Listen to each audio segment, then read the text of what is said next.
in school. All right? One thing that I just want to emphasize is that we pay for funeral. I've had cases in my office where the husband is working for Ministry of Education, the wife is working for Ministry of Health, and they all want to come and claim. That's why we specify it here that we pay a claim. There is one claim. You either claim from the husband's side or from the wife's side.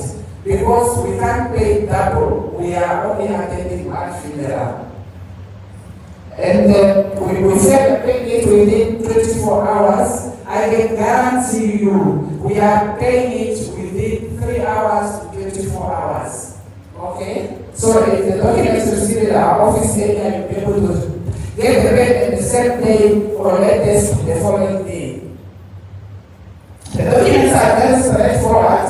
We do not want to ask for a lot of documents. Just the death certificate and the ID and the proof of banking. Then we'll be able to pay. Are we clear? Okay.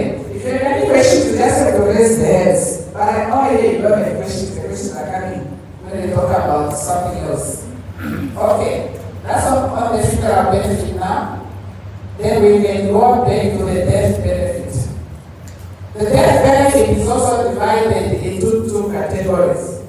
We've got the death before retirement and the death after retirement. I'll talk about the death after retirement when we are done with the retirement. So let's start with the death before retirement. The death before retirement is divided into two categories as well. We've got the lump sum benefit and we've got the monthly installment benefit as well. Now, here comes more information or more what's important that you're supposed to get out. With the death, with the lump sum, there are forms that we put in your folders that we call the nomination forms. This is where that nomination comes into effect. That is the chance that we are giving you a GIPF that please advise us, don't dictate to us, but advise us who are the beneficiaries that you want to benefit after you are not there. It's not a form that is going to be used now when you are still alive. It's only a form that comes into effect once you are not there. So that's a form that we want you to complete. Can I be advised who has so far completed that form? Just raise your hand and see. Do you know what we are talking about? The nomination form that is in your folders. Have you completed it? If I get down to HR, will I find those forms there? HR, you are here. Are you sure? I need education. Where is education by HR? I don't see. I'm not going to where are your HR officers? Okay. Master Sibara, are you sure these people have completed their nomination forms? But how come I still have claims that comes without nomination forms? Okay. Let me just emphasize this. I had, wherever we are going, we've been doing the roadshow for the whole week. And there's been the same language that nomination forms are completed. Let me just advise here, when you get down to the HR office, please make sure, do not leave Mr. Swaga's office before you see that your nomination form is put in your file. Have you seen Mr. Swaga's table? So if you leave that office, there are so many papers that are in might disappear somewhere. So just make sure all the things are there because it's very important. Now let me explain to you why it's important. We at GIPF do not know your family. We rely on you telling us who are your family members, who do you want to benefit, who do you suggest that they benefit once you are not there. That's why we say, please complete that nomination form. Don't complete it in amounts. Just use the percentages, okay? because you never know when that's the due complete. So let's use the percentages. And then we'll be able to get direction. I indicated that you are not dictating to us. It's only the board of trustees that they will final decision on how your pension benefit is going to be distributed. So you are advising them on who are the members of your family that you suggested benefit. Then they can look at it and decide on how they can finally distribute your benefits. Okay? I've got few challenges on why we have a challenge with the nomination forms that you complete. I'll start with our culture here. We all know our culture, and we always trust our culture that much that we always put our family members there, and not putting our own kids, our own spouses. We think our family members are going to take care of our kids. Please make sure you tell us your family members. Don't trust your sister that they are the one going to do that for us. We have seen sisters that disown the nieces and nephews once the money is there. So trust your own instincts and only put your kids there and other family members that you want to benefit. As long as you can put all your immediate family, then you can put your sisters, you will not have a problem. But I have a problem with the major problem that we encounter. Number one, it has something to do with our men. I'm not going to let this one go because it's one of the problems that we encounter in our office. We have got men that choose not to put their kids that are born outside marriage. And those kids, they trouble us as soon as something happens to you. Before the kids in the house or the spouse comes to blame, they are the first one that comes to our office. So you would rather put them. I always tell people that if you find that you don't want to provide with your wife that day, don't complicate the nomination form at home. Rather complicate the office and HR. She's not going to know because men do not want to talk about it with their wife. Maybe they fight. At least let that person know what you are not doing right. It will help him because if you do that, it's going to delay the fire. So we are forced to receive those documents now and do investigations. That is going to take long now. Rather than going to done it yourself. It was going to help us. Okay? Men are clear. I also, I see ladies are happy and smiling. I'm coming to you ladies as well. Without ladies, the challenge that we have in our country, we have a culture of people marrying more than one spouse. More than one spouse. And we want to that one too. Because she knows she's married with 3 or 4 other spouses. She will not decide to give anything to the husband. Because it's very clear that if I give 10% to my husband, he's going to share it with the other ladies. So what do? You decide not to give it. Unfortunately, colleagues, I always say, I am not going to divorce you from your husband. If you keep going while you are still alive, GIPF will not do it on your behalf as well. So make sure your husband deserves something because he wants your husband. Alright? So please, let's do justice and make sure. You see that when you don't give your husband. Maybe you wanted to give your husband a small share. And if you don't tell us, what are we going to do? Then we are going to give him more than what you were supposed to give. So you gotta treat yourself, maybe you would understand. I will clear on that. Traditionally here, we also have a challenge of witchcraft. Our biological parents know what you want to lower,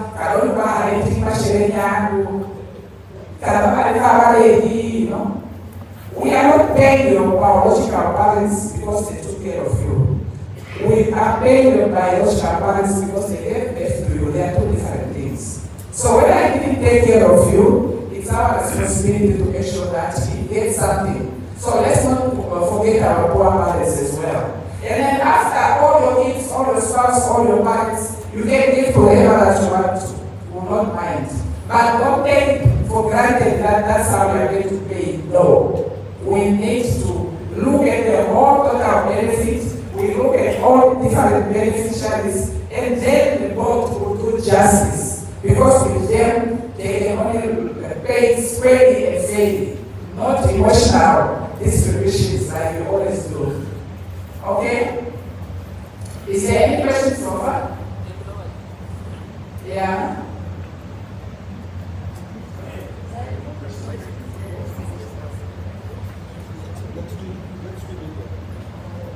Okay. Apparently you can reserve the question and to come once we're done.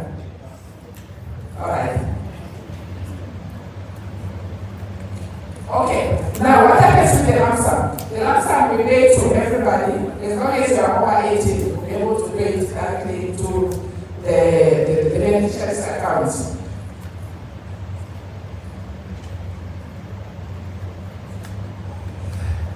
Now, when we come to the monthly, unfortunately, with the monthly, you do not have a choice on how we pay we pay the money. With the monthly, we only pay the spouse and the children. Then you do not have a choice. And this is where a lot of people confuse us and say we pay 40% to the spouse. It's at the monthly that we pay 40%. Are we clear on that? So then you don't have a choice. A good example is going to be that if you earn $10,000 million, we are going to pay the spouse $4,000 million. If you've got more than one spouse, we divide between the two. If there are four, we divide the 40% among the four, just like that. We also have the qualifying children. Each child is paid 10%. If you've got more than 3 kids, we pay 30% divided by the 3 kids. If you do not have a spouse, then it means each child is. If you do not have kids, it means that we are going to pay 60% to the kids, which is 20% each kids, up to the maximum of whichever amount of kids that we have, but it has to be 60% divided by the number of kids.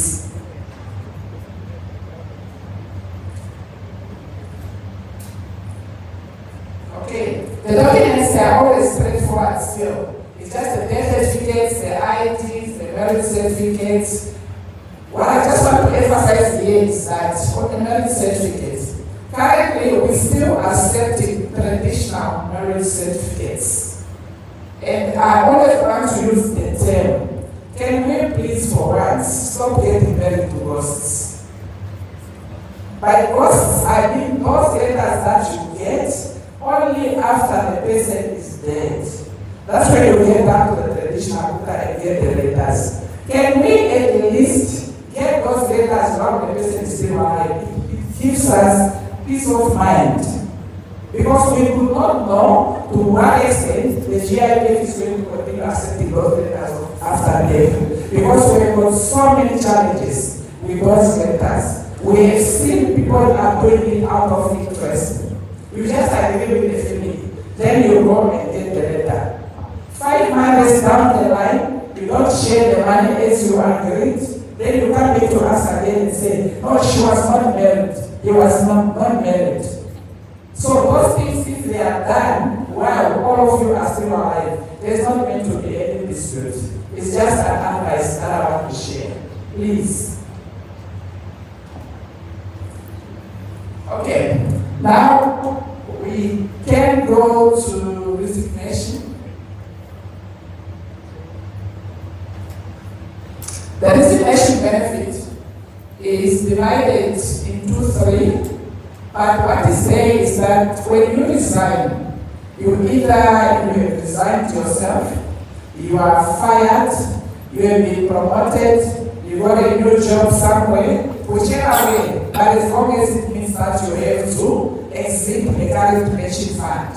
So what we do in that case, you approach us, then we'll ask you, how do you want your money to be paid? It's not us to dictate to you, we just give you the options. You decide yourself on how you want your money to be paid. The first one is the cash withdrawal. Okay? With the cash withdrawal, remember I talked about the 7% at the beginning. So the cash withdrawal means you will get what you contributed to the fund. with interest, but you possibly only get your own contribution. You will not get the 60%. Okay? With the second option, you will be able to get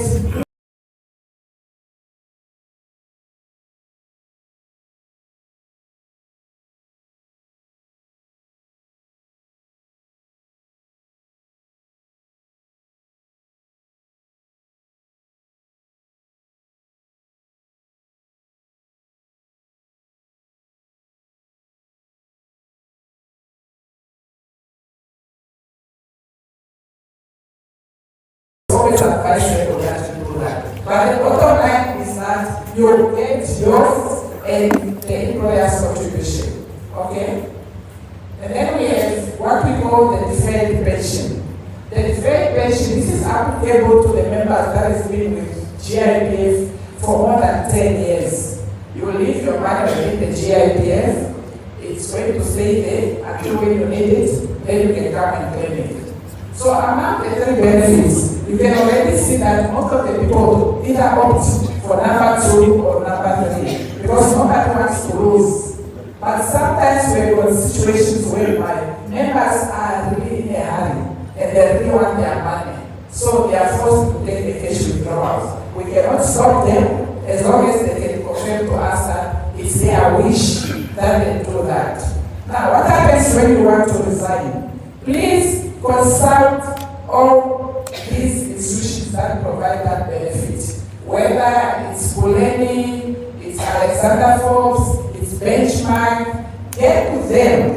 Find out which is the best benefit that suits your personal needs. Once you have done that, then that's when you go to HR or to GIPF, then they'll be able to assist you. Okay? And currently, the resignation benefit is a very fast benefit that we pay at our office nowadays. It's something that can be paid within a week or two because we have improved on how we pay it. The documents are always straightforward. We don't ask for complicated documents. The IDs, the bank statements, the proof that we want to transfer. So basically, they are not that complicated. Okay? Lastly, the retirement. Okay? Retirement is also divided into 5 categories. We've got the normal retirement, the early retirement, the early year health, refreshment, and disability.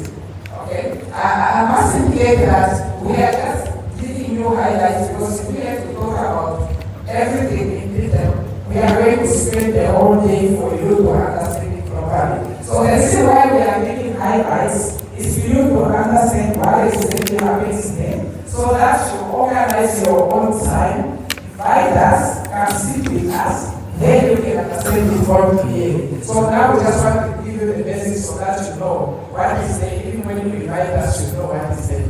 I hope that is clear. The normal retirement. Currently, you are allowed to go at what age? Yeah? 50? 65? 55? Okay, 60? Okay, thank you.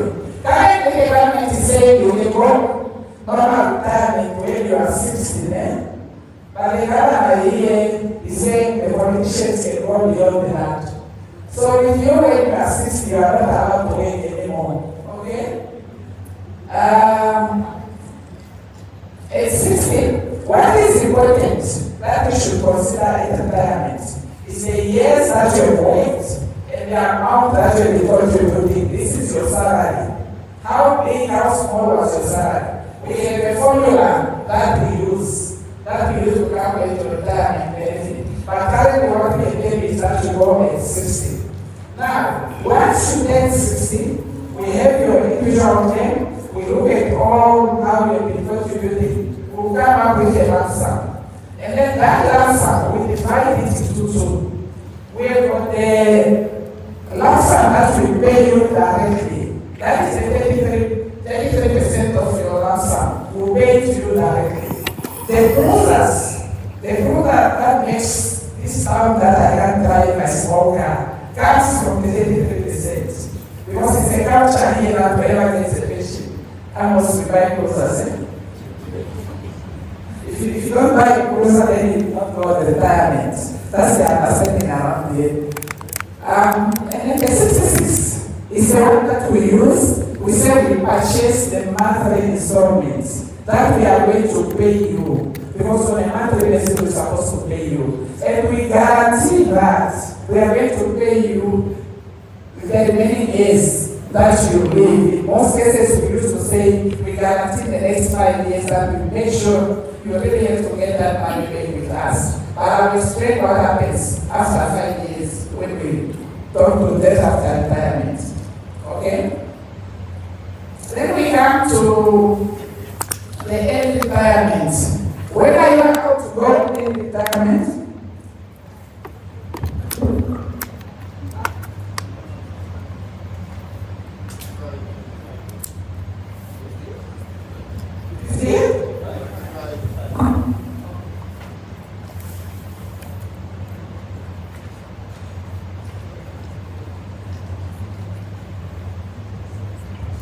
Thank you. I see my director knows that very much. We are at the age of 55, between 55 and 60, you are allowed to go on early retirement. On condition that you get consent of your employer that you want to go, and the employer says it's fine, you have done justice, you are allowed to go, then you can go. The same way that we are going to pay the normal retirement is the same way that we are going to pay the early retirement. There is just a small difference. We always refer to that small difference as an adjustment fee. It's not an amount that is a lot. It's a very minimum amount that we talk about 0.25, and people think it's a lot of money. And I always tell people that there is no way that you can justify that amount is a lot, because all that you hear is that GIPF deducts when you go on in retirement. But the only way that you can prove that amount is a lot, please get down to your HR office. Don't even come directly to GIPF. Go to your HR office, ask for a quotation on early retirement. That quotation is going to calculate exactly how much that amount that we deduct is. You'll be shocked to see how many people decide to go after they see that amount. Because there's been a myth that is a lot of money that way deducted. It's not a lot. It's quite a reasonable amount. So you decide. It's up to you to decide. It's not GIPF dictating. It's up to you to decide. You look at the amount and then you can decide. Oh, it's waiting for me to wait until when I retire at 60, or I can go now. I think in the past few years that we've done member education, you have seen a lot of people have gone on early retirement. It's because they've seen that sometimes it's fair for them to go rather than to stay, because they are comfortable with the package that they are getting. So we can only advise that please visit your HR offices, then you can get your quotation. The benefit statements that we give, those are generic. They will not tell you exactly how much that quotation for early retirement is. It just gives you a plus minus. What would you expect? Okay? Okay, then we go to ill health. I always want to talk about ill health and disability at the same time. The two of them, they might sound to be the same, but there are two different benefits how we pay them. Okay? Ill health is paid exactly like normal retirement or early retirement. Ill health is some of those diseases that the doctor can decide that you are unfit for government wage. It means that disease you will not recover from it. It's those diseases that is specified that these you cannot recover from. So what we do when we receive such a case, we pay you your lump sum and then we start paying you monthly, because there's no point of punishing you. We never know. So we always make sure that we pay your lump sum and then your monthly. But we pay the same way we pay the lump sum and then we pay the monthly. We guarantee the 5 years as well, like that, like any of the two. But disability, It's totally different from ill health. What you don't know is that when the doctor writes the letter, they do not know whether it's disability or ill health. It's only when it comes to GIPF. That's when they will know, because we also have our doctors that specify to us. So then they'll tell us this is disability or ill health. Now, if we find that it's disability, you are still regarded as an active member of the fund. You will not be given your lump sum. We will just release you to go and home, but you will be receiving 75% of your salary on a monthly basis until when you turn 60. That's when you get your retirement. Or when you turn 55, then you want to take a retirement, or you want to resign in the process. You are regarded as an active member. The only difference is that you are staying at home because you are not working. You are currently at home. So you just be getting that 75% while you are at home. Because it was not your wish that you will get sick. And the bottom line is that in the past, when this benefit was introduced, people were given the chance that after 2 years, you come back to your doctor. The doctor is supposed to tell us, is this person fine now or not? And that time, unemployment was too low. So if it was found that you were well, you come back and find your boss is still waiting for you, and you can't continue. But with the high unemployment rate now, immediately you leave the office, we already have your replacement. So you can't come back, but you just be there until when you take 55 or 60. I will be here. Okay, the last one is the retrenchment. The retrenchment are always by colleagues that it's something tricky that people can talk about, because it's something that hardly happens in our government. But what I always want to say is that retrenchment is something that you discuss between your unions, your employer, and the member. But there are also formulas that we are using when it comes to retrenchment. But it's always difficult because there are negotiations that happens between the three parties. So in most cases, people look at that and the guiding factors that affect that. So currently, we know the government is not entrenched so far, and we keep it on. Whatever it is you want to do. It's not going to come in our era, so that we do not need to talk about it. So there's nothing much that I always want to talk about retrenchment. Okay? So basically that's that. The others is just the general things. I just want to quickly run to something that is important. These ones, all these ones, they are not. Okay, the last part that I just want to talk about is this part.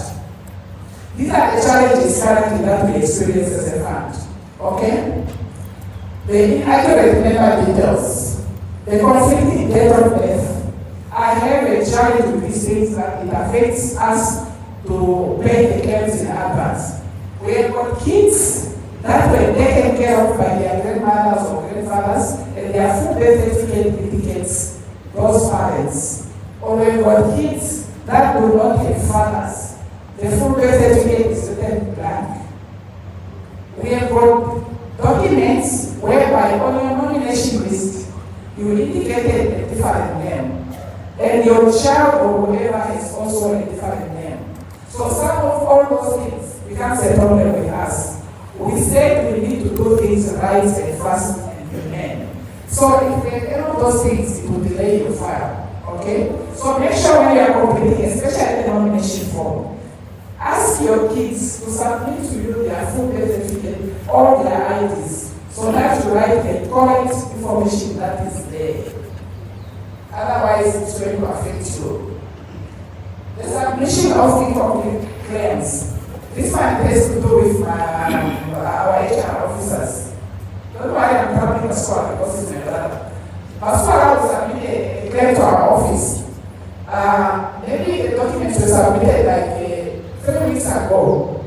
But that day, because the owner of the claim is calling and say, I'm coming to the office, I called GIPF, they said, the file is not there. Pastor is just going to pick that file and rush to GIPF. But with all incomplete documents. This one is for something to do with HR, but not the members themselves. So we also encourage that assist HR. Maybe sometimes HR will also did not submit the documents to them all. So it becomes a problem for them to submit all the documents. That's why it's always important that you as members, you yourself know what is required. Submit all the required documents. Don't just go submit a claim that you know is incomplete. It will delay. Okay? And then we have the delayed submission of claims. This one also has to do with HR. And the members themselves. Our culture here is that if a person dies, you are not supposed to be seen a week or 2 or a month already moving to offices to submit claims. People take their time until when they see the banks are starting to call now, they want to repossess the house. That's when now you want to run around and start evicting them. And you want GIPF to pay now in a day's time. It will not work out. So let's try as much as this culture. We always say we are the transition generation. That is moving from the old generation to the new generation. So in that we need to understand that as much as this culture that we are not supposed to be moving, but it's also as much as we know that we stay in town. Those ones that didn't move, they will stay in the villages. But as in town requires you to pay water and electricity. So how are you going to pay it if you stay until when the bank starts calling you? So let's try and make sure we submit the claims in advance.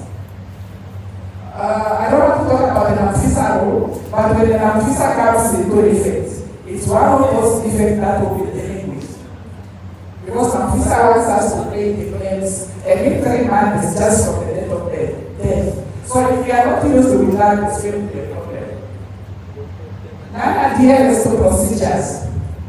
This one I'll give an example of the kids are born, you have a child that is born, and you literally, the Office of Home Affairs that is issued birth certificate today.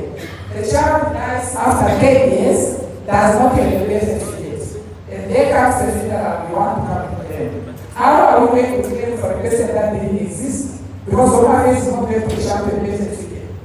So those are the procedures that you need to follow, that immediately when the child is born, please make sure the child is got a birth certificate to avoid some of the errors. There are procedures, a lot of procedures. That's why we always do member education. Familiarize yourself with the rules. Everything has got its rule. There's nothing that you can do without the rule.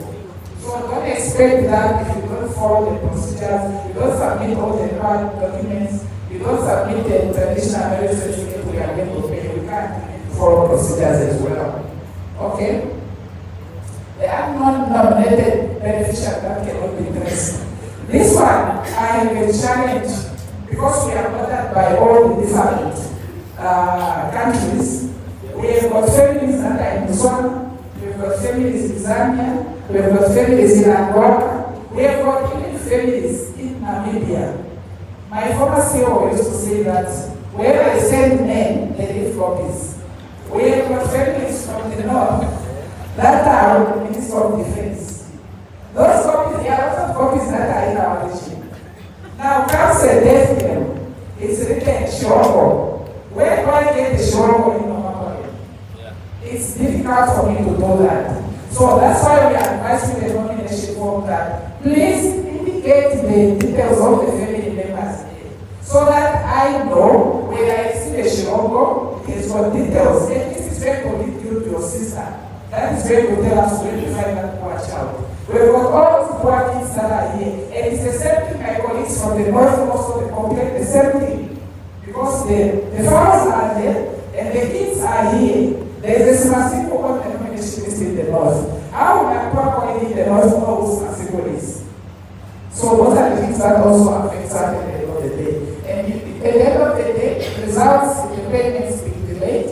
It results in you clients going on the radio now and saying, my claim has been delayed and stuff like that because of all those things. So what does the family expect from each member? I already said that. Please update your personal files, submit all the required documents, complete the beneficiary nomination form. And this is what I say here, that the beneficiary nomination form, it guides the trustees on what you want to be done. It does not dictate to them. It just guides. It must be updated on a regular basis. My brother, so I will go now to speak what they tell me, because that's what I have to tell them, that's what I do. They also say the different something. But the nomination list is coming from GIPF. So I need to state it correctly from what they tell you, absolutely as well. What happens is that with the nomination list, HR, when they go in the field, what I'm told when I go in the field is that they are told they need to complete the nomination list on a yearly basis. That's not what we expect in GIPF. The nomination list, you complete it once. Okay, let me give you an example. You have a wife, you didn't have a wife, you completed the nomination form in January. In March, you get married. You need to get completed your nomination form. In July, you get a new kid. You need to go and get a new nomination form. Maybe in August, your poor mother leaves us. You get completed nomination form. You can complete it 10 times in a year. Alright? Not once. 10 times is what makes a change. You need to complete it. However, if there is no change, for the last 5 years, there is nothing that has changed in your life. You have never married, you have never done anything, no family member that you have lost. You don't need to complete it. You only complete it if there is a change. If it happens 10 times, do it 10 times. If it only happens after 5 years, do it every 5 years. I will clear. That's what I will clear.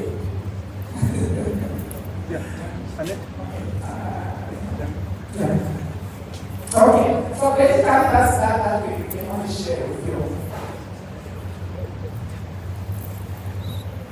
The benefit statements, you are always free to always visit our office for the benefit statements so that at least you can have an idea. If you don't want to get a quotation, always visit that. I'm not going to talk about the time because we already have a couple of things to talk about that. Okay? And your chance.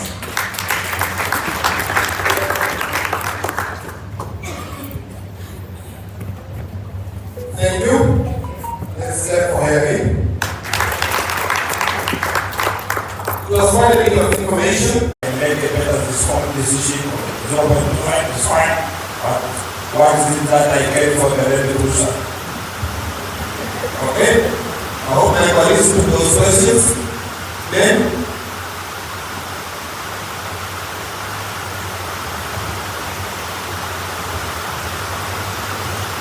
we are also taking note of the questions online because the event is being streamed live.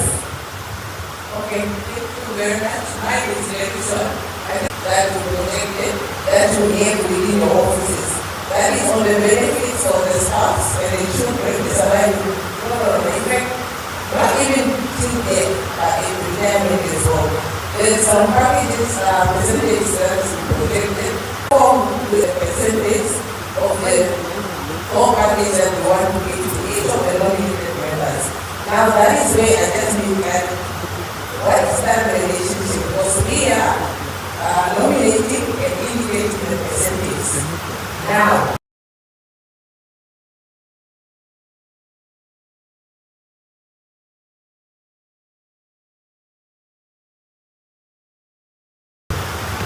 Is that clear?